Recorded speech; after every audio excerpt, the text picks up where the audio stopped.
Hey now everyone, Vegetable here. Welcome to yet another Bloodborne boss fight. This is another one that I have to apologize for. We're cutting in a little bit into the fight. Not quite halfway this time, but close to it. That's because I can only record 5 minutes at a time with the PlayStation Record What Just Happened feature. One of these days I'll get my dedicated capture card up and running again, but right now I am without a computer, so this is the best I can do. Anyway, here we have the Amygdala back in a Chalice dungeon. I believe this is a Loran Chalice route. It has that look to it. I'm not 100% sure, but I think that's where we are. And once again, I still haven't learned to stay out of the front of this guy when it's doing those big arcane slams like that. You don't want to be in front of that. You want to be out to the side. So you can dodge left very easily and get an attack on the arm or perhaps even the head. But at the time of this recording, I still had not learned that. So I also still had not learned that you could get the head attack after a leap. So, you don't see that in this. I might get lucky on one and actually realize that the head's right there and connect, but I can't remember if that's in this fight or another one.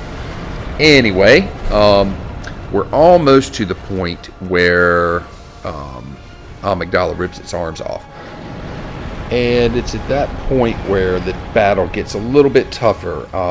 The range is increased because now, in addition to the length of its arms, it's got the arms that it's ripped out. And, yeah, so there's that. And I believe the attacks actually do more damage. That's typical for Bloodborne bosses, to do a little more damage in the latter phases. I would have to check to make sure of that, but once again, lazy, no research. So here we are. I haven't really gone into the attacks that much that Amygdala has. There's not a huge variety of them. There's several different reaches where it reaches out and tries to grab you or punch you. They can do a lot of damage, especially if you get comboed. The hits themselves aren't that bad, but you get a few of them together, you can find yourself in some trouble. Being underneath, Amygdala will swat a lot at you with all of its arms, or most of its arms, and that can be big trouble. Of course, you've got the laser attacks. The first one is the big laser that lays a bead down on the floor and explodes. Does a pass up and then a pass down. And then there's the little short bursts of lasers that explode on impact. Either one's bad news. You don't want to get hit by either, but they both have big tails, so you can see them coming and get out of the way fairly easy. The big overhead arcane slams, those are the ones that give me the most trouble. And, as I've discussed, you can just kind of dodge to the left of those or to the right. But I think the left is the preferable because it puts you in position to hit an arm more easily after the attack.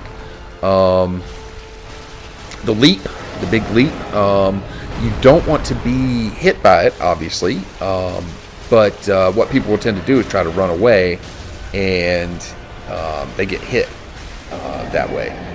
You can either roll right at the point of impact, and of course iframes will get you through, or you can just hold your ground and get a head attack. But yep, I hadn't learned that yet, so relegated to hitting the legs, and once again that proves to be enough to finish the fight off, and I get another victory against another Amygdala. So once again, thank you so much for hanging in there with me. This was yet another slog, so I really do appreciate you hanging in there. Thank you again, and fear the old blood.